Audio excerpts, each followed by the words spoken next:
Hello friends, welcome to Srirani's kitchen. ఇవాళ మన కిచెన్లో ఆలు మసాలా కర్రీ తయారీ విధానం చూపించబోతున్నానండి. రెస్టారెంట్ స్టైల్ ఆలు మసాలా కర్రీ అండి. పూరీలోకి కాకుండా అన్నంలోకి, చపాతీలోకి కూడా ఈ కర్రీ చాలా బాగుంటుంది. సాంబార్ రైస్కి సైడ్ డిష్గా వేసుకొని తింటే ఈ కర్రీ చాలా అద్భుతంగా ఉంటుంది. ఒక్కసారి ఈ కర్రీ ట్రై చేశారంటే మళ్ళీ మళ్ళీ అడిగి చేయించుకుంటారు, అంత బాగుంటుంది. ఇంకా లేట్ చేయకుండా రెసిపీ తయారీ విధానం చూద్దాము. నేను ఇక్కడ 1/2 kg ఆలు తీసుకున్నాను. ఇప్పుడు ఈ ఆలుగడ్డల్ని శుభ్రంగా కడిగిన తర్వాత పైన తొక్క తీసేసి ఇలా ముక్కలుగా కట్ చేసుకోవాలి. ఈ ఆలుగడ్డల్ని స్టార్చ్ మొత్తం పోయేలాగా 2-3 సార్లు నీళ్ళలో కడిగి పక్కన ఉంచాలి. ఇప్పుడు ఈ ఆలుగడ్డల్ని ఉడికించుకోవాలి. దానికోసం స్టవ్ ఆన్ చేసుకొని ప్యాన్లో నీళ్ళు వేసుకొని నీళ్ళు వేడెక్కనివ్వాలి. ఇలా నీళ్ళు వేడెక్కిన తర్వాత ముందుగా మనం కట్ చేసుకున్న ఆలుగడ్డ ముక్కల్ని వేసుకోవాలి. ఇప్పుడు ఈ ఆలుగడ్డ ముక్కల్ని 10 నిమిషాలు మీడియం ఫ్లేమ్లో ఉడికించుకుంటే సరిపోతుంది. ఈ ఆలుగడ్డలో ఉడికేలోపు మనం దీనికి కావాల్సిన మసాలా ప్రిపేర్ చేసుకున్నాము.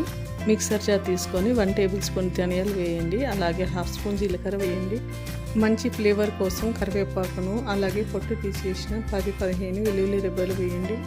ఇందులోనే 5-6 ఎండుమిరపకాయలు తుంచుకొని వేసుకోండి. అలాగే 1 స్పూన్ ఉప్పును వేసుకొని ఈ మసాలా పొడులన్నీ బరకగా గ్రైండ్ చేసుకోవాలి. చూడండి, ఈ విధంగా బరకగా గ్రైండ్ చేసుకుంటే సరిపోతుంది.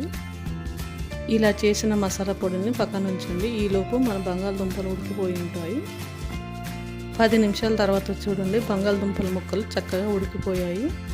నేను ఇక్కడ బంగాళదుంపల ముక్కను ఒకటి కట్ చేసి చూపిస్తున్నాను. చూడండి, ఈ విధంగా ఉడికిపోతే సరిపోతుంది. ఇలా 70% ఉడికించిన బంగాళదుంపని వెంటనే వేడి నీళ్ళలో తీసి చన్నీళ్ళలో వేసి పక్కన ఉంచండి. కర్రీ ప్రిపేర్ కోసం స్టవ్ ఆన్ చేసుకొని ప్యాన్ పెట్టుకొని అందులో 1 టేబుల్ స్పూన్ ఆయిల్ వేయండి. ఆయిల్ బాగా వేడెక్కిన తర్వాత సన్నగా తరిగిన 1 కప్పు ఉల్లిపాయ ముక్కలు వేసుకోండి. అందులోనే 1/2 స్పూన్ సాల్ట్ వేయండి. ఉల్లిపాయ ముక్కలు తొందరగా ఫ్రై అవుతాయి. చూడండి, ఉల్లిపాయ ముక్కలు ఇలా బాగా వేగి కలర్ చేంజ్ అవ్వాలి. అప్పుడే కర్రీ టేస్ట్ చాలా బాగుంటుంది. ఇప్పుడు ఇందులో 1/2 స్పూన్ పసుపును, అలాగే అల్లం వెల్లుల్లి పేస్ట్ వేసి అల్లం వెల్లుల్లి పేస్ట్ నుంచి పచ్చివాసన పోయేంత వరకు 2 నిమిషాలు లో ఫ్లేమ్లో ఫ్రై చేయండి. ఆ తర్వాత కరివేపాకును మనం ముందుగా మిక్సీ వేసుకున్న మసాలా పొడి వేసుకోండి. నేను ఇక్కడ 2 స్పూన్ మసాలా పొడి వేసాను. మీరు కారం తక్కువ తినే వాళ్ళైతే తగ్గించి వేసుకోండి.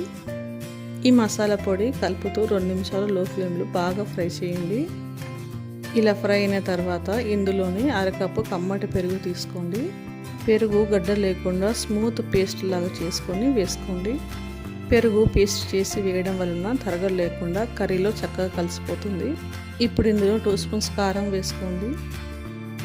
అలాగే 1/2 స్పూన్ ఉప్పును వేసి ఈ ఉప్పు కారం బాగా కలిసేలాగా 2 నిమిషాలు లో ఫ్లేమ్లో ఫ్రై చేయండి. చూడండి, కర్రీ నుండి ఇలా ఆయిల్ సపరేట్ అయ్యింది. ఇలా వచ్చేంత వరకు లో ఫ్లేమ్లో ఫ్రై చేసుకోండి.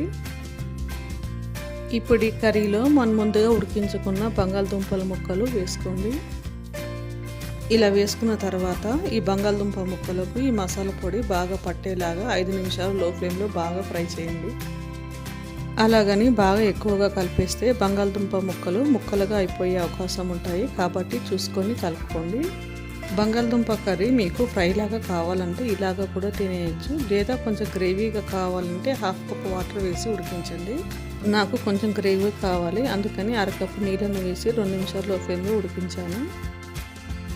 2 నిమిషాల తర్వాత చూడండి, కర్రీ నుండి ఆయిల్ సపరేట్ అయ్యింది. ఈ కర్రీ వండేటప్పుడు మసాలా పొడి నుండి వచ్చే మంచి సువాసన అరోమా చాలా చాలా బాగుంటుంది. చివరిగా కొత్తిమీర పుదీనా వేసి కలుపుకొని స్టవ్ ఆఫ్ చేసుకోవడము. అంతే, ఎంతో రుచిగా కమ్మగా ఉండి ఈ ఆలు మసాలా కర్రీ రెడీ. ఈ కర్రీని ఒకసారి మీరు ట్రై చేసి ఎలా వచ్చిందో నాకు కామెంట్ చేయండి. ఈ ఆలు మసాలా కర్రీ మీకు నచ్చిందా? ట్రై చేస్తారా? అయితే లైక్ అండ్ సబ్స్క్రైబ్ చేయండి. మరిన్ని టేస్టీ వంటల కోసం మన ఛానల్ని ఫాలో అవ్వండి. Thanks for watching.